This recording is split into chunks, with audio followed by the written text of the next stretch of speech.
Magandang araw po mga kapuntos, at sa araw na ito po meron po akong tampok na video para sa inyo at sana ay magustuhan ninyo. Kaya sa mga bago pa po sa aming channel, please po don't forget to hit the subscribe button at ang notification bell para maging notified kayo sa bawat video na ilalabas ko sa channel na ito. At bilang kahilingan po ng punto por punto team at naway maintindihan po ninyo, sana po wag nyo pong i-skip yung mga ads sa aming mga video. Sa maliit na bagay na po na yan, malaking tulong po yan sa ating programa at sa ating ministry. Sana po maunawaan po ninyo. Maraming salamat po, kaya wag na po natin patagalin. Simulan na po natin.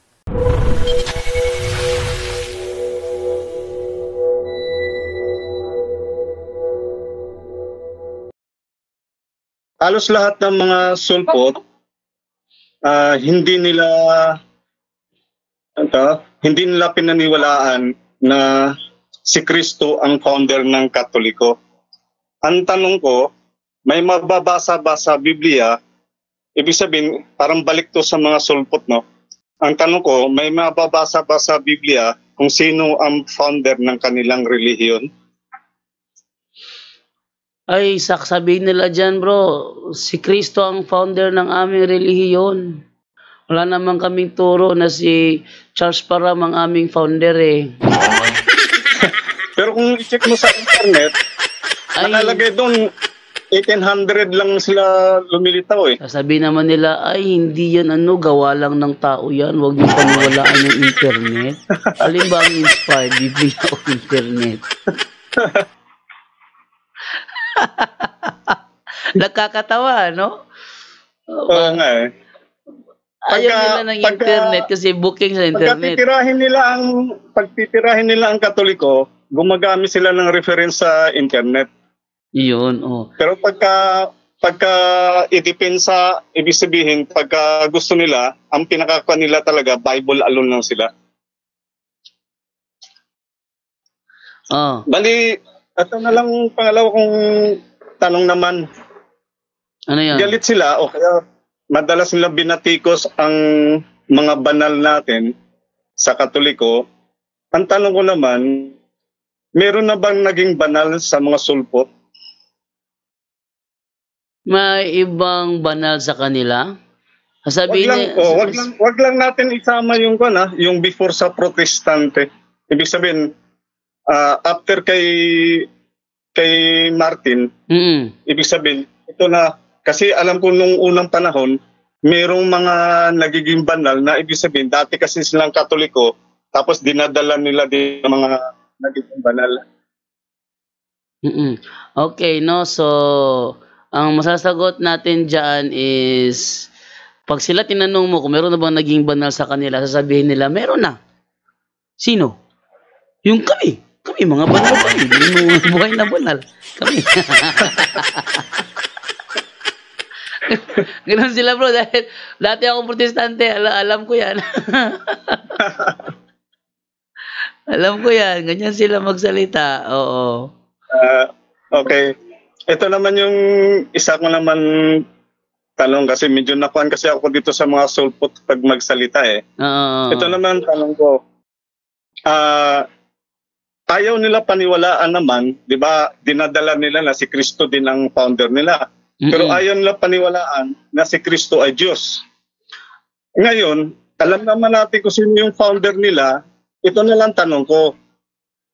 Sa lahat ng mga founder, except kay Kristo, kasi alam natin si Kristo nabuhay. Mayroon na bang nabubuhay din sa mga nagiging founder ng relihiyon? Maski isama natin yung mga halos kasabayan ng first century. Manatiling buhay na founder ng relihiyon? Oo. Si Kibuloy, founder yun. Hanggang ngayon, buhay pa yun. Ibig sabihin ba, after namatay, ibig sabihin namatay, tapos muling nabuhay. Ay, wala pa. Oo. Wala pa. Oo. Tapos bakit ayaw na, doon ako nagtataka, ayaw nila kilalanin na si Kristo ay Diyos. Tapos, una-una, ginagamit nila yung pangalan ni Kristo na sila ay ay kaanib sa Iglesia ni Kristo, yun pala, hindi naman pala sila totoong kaanib ni Kristo, kundi ang lumalabas pa nga mas tinitira nila yung Katoliko kaysa doon sa iba. Bakit yung Aglipay? Bakit yung mga Orthodox? Bakit yung ibang mga ng Chinese o ibang mga ba't hindi nila tinitira? Bakit Katoliko lang tinitira ng mga sulpot? Hindi nila tinitira kasi hindi naman yun ang largest Christian church. Natural. Tayo ang tinitira kasi tayo ang largest Christian church. At pag tayo na nila, na evangelize nila, malaki ang nila doon, makukuha ang ikapo. Oh, napakalaki. Sa sobrang laki ng Katolisismo. Pag tayong lahat na-convert sa kanilang reliyon, napakalaki ng napanood nyo ba yung testimony ng mga pastor na in-interview ko na naging Katoliko? Tiba-tiba, first fruit ng pulis. Sa kanya lahat. Akalain nyo, sa kanya. Tuwang-tuwa siya doon, kasi meron siyang kanib pulis first fruit noon, unang sweldo, sa kanya ibibigay, magkano ba sweldo ng pulis? Swerte naman siya. Siya, nagsalita lang. Meron ding isang video na kumalat sa Facebook, pastor nagpaparinig, na mahal ka namin kapatid, nilagay ng pera yung kamay. Pagtingin niya napakalaking kandir, sabi niya, ay, ramdam na ramdam kung pagmamahal ninyo. Sino ba napanood ko na yun? You need to love, you need to respect, you need to honor and submit to your pastor. Yan ang pangatlo. Ang honor po, yan po ang root word ng honorarium. Okay? Naintindihan niyo ako? Sino sa inyo, mahal niyo pastor niyo, na ino-honor niyo? Alam niyo, your prayer is good, but your pastor need cash. Ito, totoo, true story. Pandi, nag-preach ako sa isang assembly sa God Church. Mga Pentecostal to. Pagka-preach ko, pagkababa ko, upo ako dyan. Lumapit yung isang, pastor, blessed na blessed ako sa teaching mo. Pakamay naman, pastor. Kinamayan ko siya. Nung pagkamay ko, may naramdaman ako. Sabi niya sa akin, pastor, pagmamahal ko sa yan, sana maramdaman mo ang pag-ibig ko.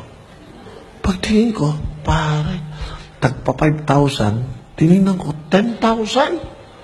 Sabi ko, Brad, pil na pil ko pag-ibig mo. Niligay ko sa bulsa ko. Lumapit na naman isa, sister naman. Pastor, na-bless po ako. Ano to? Pentecostal handshake, pastor. Uy, 3,000, grabe. Sa kakakamay ko sa kanila, siguro mga 50 milyon na sa bulsa ko. Sabi ko, mahal ako ng mga tao dito. Feel na feel. Pumunta naman ako sa Baptist Church, Southern Baptist. Nag-preach naman ako, paglapit siya, tapos na mag-preach. Bumaba, pastor, salamat sa ginawa mo. Uy, ano to? Pastor, kami mga Baptist, hindi namin pinapauwi ang speaker nang walang nararamdamang pag-ibig namin. Baptist to. Nagbibigay sa akin. Pamira yung isa, matindi yung Baptist. Pag kamay sa akin, hindi kas, cheque. Pagtingin ko sa cheque, grabe, 20,000. Sabi ko, brother, ang laki nito Pastor, mahal kita. Sa'yo na yan. Alam mo, nararamdaman ng pastor pag ganyan. Hindi pa ako binibigyan ng honorarium. Ino-honor na ako Natindihan niyo ako? Saya ko. Tapos nag-preach ulit sa Pentecostal. Grabe, pagkamay na naman meron na naman. Patiklak ko, hindi kas papel. Tinago ko agad sa bulsa ko. Kaya minsan pag binibiyak ka rin, natutokso kang tingnan no? Magkano kaya yun? So, kinakausap ko yung mga tao, pero nasa isip ko pa rin, magkano kaya yun? Hindi ako, maamin ako kasi iba mga pastor, di maamin Siyempre, pag ino-honor ka, gusto mo rin malaman di ba? Kaya, sa madaling salita, wala talaga, na sila, pera-perahan lang. Pera-perahan lang. Merong ito kasi dati, naging janitor ako ng United Methodist Church. At ang pastor ng panahong yon ay si Pastor Gideon Makiling. Before pumunta yung mga Koreano doon sa kanilang simbahan, si Pastor Gideon doon na magpa-picture sa mga bata. So ako yung na atasan niya na magtawag ng mga bata kasi dancer ako. Dancer ako ano. So nagtatawag ko yung mga mga dancers mga kakilala ko. Yung kagrupo namin tsaka yung mga yung mga hindi namin kagrupo basta marunong sumayaw, tinawag ko yun kasi pag dance contest kasi kung nakikita ninyo naglalaban-laban yung mga dancers, hindi ba? Naglalaban-laban sila sa dance contest. Pero ang totoo niyan, minsan yung contestant number 2 at number 3, isang grupo lo yun, hinati lang sa dalawa. Totoo, may ganyan kami. Marami talaga kami, pero ulitin sa dance group, ito lang yung premyo. Tatlong grupo tayo, sige. O, kayo muna group 1, ito group 2, kami group 3. So kaming tatlong grupo, maglalaban lang kami sa dance contest. Akala ng mga tao, magkakaibang grupo kami, pero totoo, isang grupo lang kami. Natawag ko yung mga kagrupo na yon. Punta doon. Ang inihanda na pagkain, kamote, tuyo. Bakit ganoon ng mga pagkain? Tapos yung kanin, yung puso, yung parang nakalagay sa sa daon ng niyog. Onyog ba't ganoon yung mga hain? Ginamos. Ano mas Tagalog yung ginamos? Bagoong? Bagong isda. Bagong isda. Ngayon, yun ang mga nakahain sa lamesa, picturean kami. Kasama ba ako noon Kasi ako, mabarkada akong tao Pati yung pastors na sige John Makiling, binarkada ko rin yun, Mabarkada ako Kasama ko doon, picture ako doon. Kung maglabas sila doon sa internet, nakasama ako, pwede lang sabihin na, ay, membro namin si John Lo Alabado dati. Pero dito, janitor lang ako doon kasi nagmamaba ko ng kanilang sahig, kinabukasan, bago ko makuha yung sweldo ko doon sa kanila, kailangan ko pa umatin ng kanilang pagsamba. Alam mo yan? Bago ko makuha ang aking sweldo, kailangan ko pong umatin sa kanilang pagsamba. Doon ako sa tabi, nakaupo lang ako doon, tagabasa ng talata, parang miyembro nila ng Methodist. Pero totoo, hindi. Ako noon, Sabadista ako noon. Ngayon, ang nangyari, ganito. Picturean. Tapos ipadala yun sa Korea.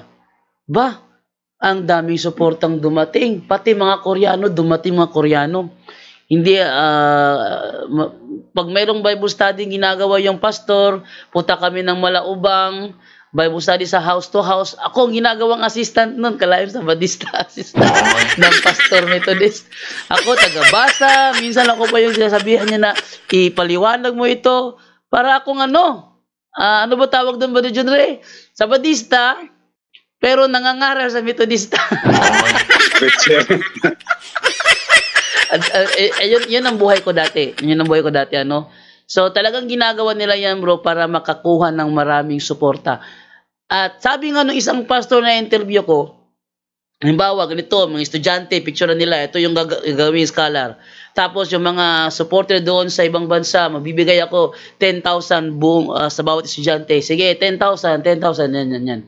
Tapos yung pera na yon, ito na-upload ko na ito sa YouTube, tingnan niyo yung video ni Pastor Efraim Bala na na-interview ko. Tingnan niyo lang, the Pastor Efraim Bala conversion story. Sinabi niya doon na yung suporta, punta lahat dadaan sa simbahan lahat yun, tapos bigay namin sa mga estudyante. Tinanong ko naman siya, Pastor, yung buo ba binibigay niyo? Sabi niya, ay hindi.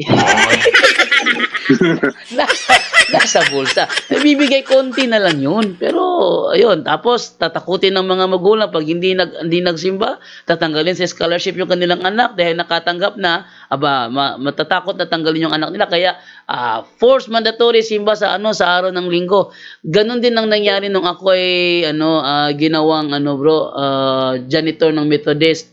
Hindi ko makukuha ang aking sahod ng aking nagmap ako sa buong simbahan. Naglinis ako sa upuan sa kanilang buong simbahan ng gabi kasi umaga drive ako tricycle, pag-uwi ng gabi, mag-janitor pa ako doon, tapos habang janitor, nag-music naman ako doon, lakas ng music ko sa loob. Tapos minsan dinadala ko yung kasama kong dancer doon kami nagpa-practice ng sayaw sa loob ng kanilang simbahan. Bago kami mag-practice ng sayo sa loob ng kanilang simbahan, Bible study muna with Pastor Gideon Makiling. Kaya lahat, kailangan talaga na mukhang mandatory. Yun ang nangyayari sa kanila, bro. Yun. Bro, okay lang ba magtanong pa ako ng isa at isa Sige, po, bro? kahit tindi nagbuhay ko dati, ano? Yan, pala kaibigan kasi. Bro Jando, Yes. Oh. nandiyan na pala si Bro Wendell, pa-bati natin. Oh, Brother Wendell. Wait lang. Lagay ko muna si Brother Wendell sa screen na kasi hindi ko pala nalagay si Brother Wendell. Yan na. Ganyan ako kapala kaibigan dati. So, tayo mga Katoliko talaga, pag tayo may kaibigang sulpot, wala tayong pakialam kung siya ay sulpot. Ang mahalaga, magkaibigan tayo. Pero sa kanila, pag silang nakipagkaibigan sa atin, may modus yan. Gagawin kang membro nila. Pero tayo hindi tayo ganyan eh. Okay, Brother Wendell, good evening. Brother Wendell Talibong, Opo sa amin City.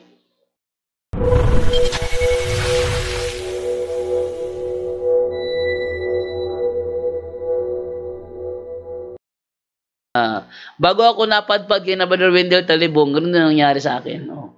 At saka nung panahon na nagre-report ako doon sa ano ni Brother Tata sa umaga, ang isda ay ito ang kilo. Yung mga iba't ibang uri ng isda, punta pa ako ng palengke, lista ko yung mga pangalan ng isda, magkano ang kilo, tapos i-report ko doon sa kay Brother Tata sa kanyang programa sa DXOC, report ko doon. Nandoon ako sa loob ng Methodist Church noon. Sabi ni Brother Tata, pahinaan mo yung ano mo bro, yung monitor mo kasi napakalakas ng radyo ko. Gusto ko kasi marinig ng kapitbahay na nasa radyo ako. Yun ang ginagawa ko dati, no? So, pangatlong tanong mo, Brother John Fred. Ito lang bro, gusto ko lang mahingan ng kung ano yung pagkaintindi o anong masasabi mo rito sa Juan 14:6 na sinabi ni siya ang way, truth, and life. Kasi ang lumalabas kasi nito bro, para ang dating ng ibang sekta, hindi na kailangan dumaan pa kay Mama Mary, hindi na kailangan mag-rosaryo. Ibig sabihin dito pa lang, sulit. Ibig sabihin ba, matupad mo na yung kahilingan mo. Ano bang kuan mo dito bro? Kahilingan, wala akong maalala na merong kahilingan eh. Pero dahil ako'y barkadista talaga. Ibig sabihin, di ba pagka dumaan ka pa kay Mama Mary, kay Mother Mary, di ba may gusto kang hilingin through sa kanya o kaya dahil sa pagrosaryo mo, may mga prayer ka rin na ganito. Pero dito kasi sa talata na to, ito kasi yung binabanat ng ibang sekta na bakit pupunta ka pa doon sa rosaryo, bakit dadaka pa kay Mama Mary, na meron naman sinabi si Jesus dito na siya yung way, the truth, and life. Tama yun. Kung bilang Katoliko, ito ang sagot ko naman bilang maya na. Bigay ko sa iyo pasagot bilang Katoliko. Pero sa kanila, dahil ako'y barkadista dati, meron akong barkada naman si Landot, Socrates King Umamos ng Sanctuary of the Living God. Kasi pagtanghali doon ako sa kanila naman kumakain ng panangalian nila kina Pastor Dinuro. Ano pangalan ni Pastor Dinuro? Nakalimutan ko. Doon ako sa kanila, isa yun sa kumalaban sa paruhinog nung kasagsagan ng eleksyon eh. Ngayon, andun ako ngayon sa kanila, nakikinig ako sa kanilang Bible study. Marami akong simbahan pinapasukan dati. During Sabadista ako, pero marami akong pinapasukan simbahan dahil barkadista nga ako eh. Dating daan, napasok ko rin yun. Sa Manabay, pinasok ko rin yung dating daan doon. Yung INC sa tapat ng Zami City National High School, pinasok ko rin yun. Yung hindi ko pinasok yung Muslim doon sa sa Turtle Island. Yung sa Turtle, hindi ko pinasok yung mga Muslim doon dahil hindi ako compatible sa kanila eh. Hindi maganda pakiramdam ko doon. Pero sa mga Protestante, nakikihimasok ako ngayon. Doon naman sa kanilang paliwanag sa talatang yan, you must be born again. Hindi sinabing you must be a Catholic, hindi sinabing you must be a Seventh-day Adventist. Ang sabi doon, you must be born again, mandatory yon. Kaya dahil si Kristo ang daan, siya lamang ang daan, ang katotohanan, kaya wag ka nang lumapit pa doon sa iba. Ang sabi lang ni Kristo as siya ang daan is you must be born again. Mandatory po yun, sabi nila ganun. Yan nga pa, umiiyak na doon sa simbahan, sabi nila, tingnan niyo si Jando. Yung tao dito, siya lang umiiyak na, nagiiyakan lang siya nakangiti lang. Nakangiti. Hindi, natatawa kasi ako sa kanila pag iyak-iyak eh. Parang totoo, pero deep inside, hindi naman eh.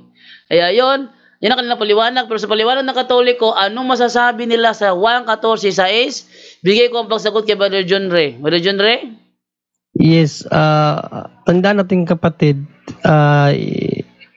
ang pagkasabi natin Panginoong Jesucristo dyan na siya ang daan, tumutuko yan sa kanyang katawan. No? Dahil ang sabi ni San Pablo, nung tinutugis pa niya ang simbahan, sabi niya, tinutugis ko ang iglesia, tinutugis ko ang daan na siyang iglesia ng Diyos. So, yung pagkasabi ng Panginoong Jesucristo, tumutukoy din yun sa kanyang katawan. Then remember, Mother Mary is part of the body of Christ. Siya nga ang ina ng mga Kristiyano ayon sa pahayag, no, sa 12:1 hanggang 5 na may binabanggit na babae, no, na nanganak. Ayon sa mga scholar sa sa ecclesiastical na paliwanag, yung babae doon tumutukoy sa simbahan. At yung anak na sinasabi doon tumutukoy yun sa sangkakristyanuhan. Then, ang simbahan o ang kakristyanuhan tumutukoy sa katawan natin Panginoong Jesucristo. Saan ba mababasa yan? Dito Colosas 1:18. Sabi natin Panginoong Jesucristo, ito ang kanyang sinabi, no? Ay, hindi ko pala naano yung Bible ko. Wait la. Buksan ko lang ito. Ito ang sinabi ng Panginoong Jesucristo. Sabi ni San Pablo, siya ang ulo ng iglesia. Ibig sabihin ng Panginoong Jesucristo na kaniyang katawan. Ano ang iglesia? Sino ang ulo ng iglesia? Ang Panginoong Jesucristo na siya ang kaniyang katawan. So ang simbahan, ang katawan ng ating Panginoong Jesucristo, bro. No? So, biblically, nung sinabi ng Panginoong Jesucristo, ako ang daan, tumutukoy sa ulo at sa kanyang iglesia. Then, part of his body, ang kanyang ina, si Mother Mary, na siya namang sinabi dito sa pahayag na ina na nanganak ng sanggol. No? Dito sa pahayag, 12:4 yata, to 5. Ito, 12:3, no? Sabi dito sa 12:3, isa pang palatandaan ng lumitaw sa langit, isang pulang dragon sa 4? Sa 4. 5. Sa 5 pala. Sa 5. Para direkta na tayo, no? Ang babae ay nagsilang ng sanggol na lalaki, ngunit may umaagaw sa bata at dinala ito sa Diyos. Ito, dalawa ang paliwanag dito ng mga dalubhasa, no, theologically and scholarly magkaiba, pero sila intact sila sa pagpapaliwanag sa theological, si Mother Mary at si Panginoong Jesucristo. But sa mga scholar, lalo na sa ecclesiastical na paliwanag, tumutukoy ito kay Inang Bereng Maria sa simbahan, because the church is the mother, no? The mother of the church. Ang babae tumutukoy sa simbahan, itong sanggol tumutukoy ito sa sangkakristyanuhan. So ito ang paliwanag ng mga scholar dyan. So basically, doon sa sinabing ang panalangin, ba't ba tayo lumalapit kay Inang Bereng Maria? Dahil yun sa kalooban ng Diyos, no, na sinabi niya dito sa 3:15 pa lamang ng Henesis, malayo, wala pang hinula na yan, at ang naghula niyan ang Diyos mismo. Sabi dito, kayo ng babae aking pag-aawayin, binhi mo't binhi niya'y laging paglalabanin. Ang binhi niya ang dudurog sa iyong ulo, at sa sakong niya'y ikaw ang tutuklaw. So itong babae na naman dito, tumutukoy na naman ka Mother Mary. No? Tapos binhi niya at binhi mo, binhi ng ito, tumutukoy kay Panginoong Jesucristo at sa sangkakristyanuhan pa rin. At ang binhi ng demonyo, Mag-aaway talaga yan. So, ibig sabihin, tayong mga Kristiyano, mayroon talaga tayong dapat lapitan na isang babae no, na kinasangkapan ng Diyos para labanan ang demonyo, kapatid. So, walang iba yan. Si Mother Mary at ang simbahan. So, alin man sa dalawa, tama. So, kung ang pagsabing daan, tumutukoy yan sa simbahan, at kasama dyan si Mother Mary, kaya hindi po mali na lumapit tayo sa ating Inang Birheng Maria, no, for supplication. Dahil sabi nga ni San Pablo, humingi ng daing sa mga santo. Dito naman yan mababasa sa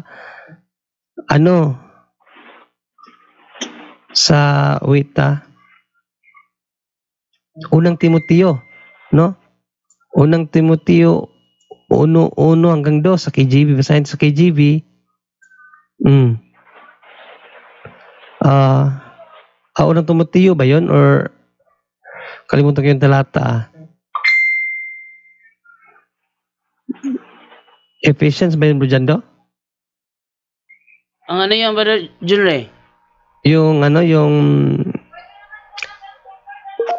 ba yun? Yung sa Unang Timoteo ngayon, Unang Timoteo 2:1, ayun, tama.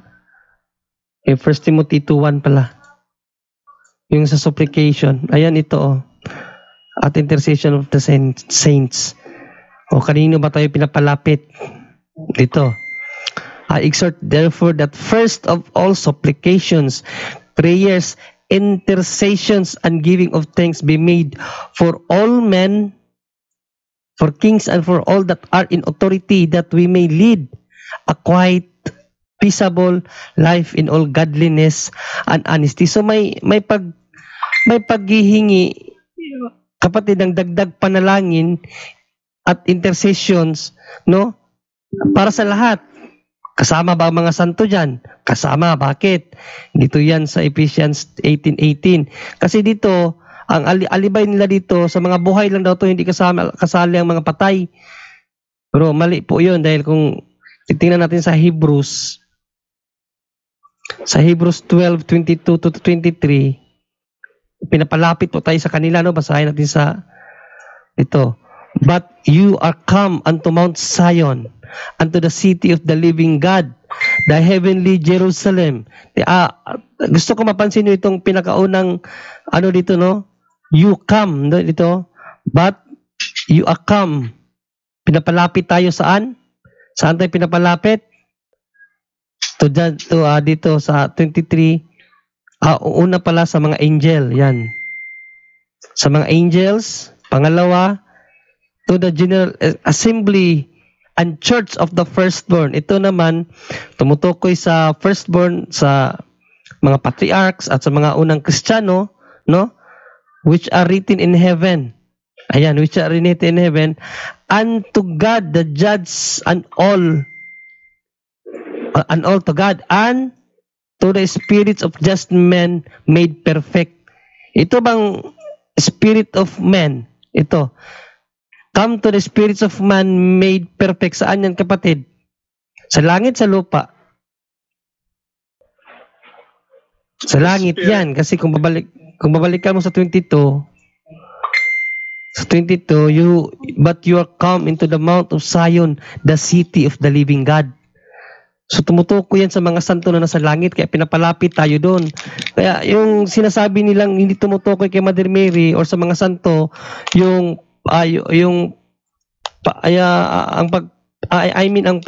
paglapit natin sa mga santo kay Mother Mary ay mali dahil lamang dun sa 14:6. Hindi lang nila naunawaan dahil part ng John 14:6 ang simbahan at kasama sa simbahan ng Inang Birheng Maria at ang mga santo, kapatid. Brother John Fred, okay na ba yan? Okay na, bro. Salamat sa paliwanag sa mga references na pinakita, binigay ninyo. Okay. Salamat, bro.